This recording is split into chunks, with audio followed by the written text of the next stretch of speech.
Hayotiy vazifangizni bajarmasangiz, kasalliklar kelib chiqishi mumkinligi haqida bilarmidingiz? Har qanday xastalikni numerologiya yordamida hisoblab chiqishingiz mumkin. Keling, bugun sizda uchrashi ehtimoli bo'lgan kasalliklarni aniqlaymiz.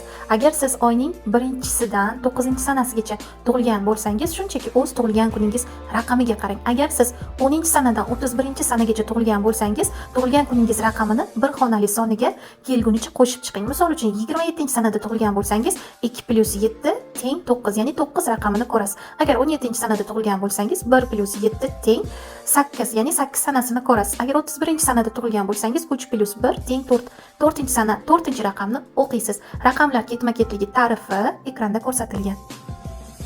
Har bir sana vakillari hayotiy vazifangiz, ya'ni karmik vazifangizni to'liq bilishni xohlasangiz, Telegram kanalimga a'zo bo'ling, link opisiyaniyada qoldirilgan.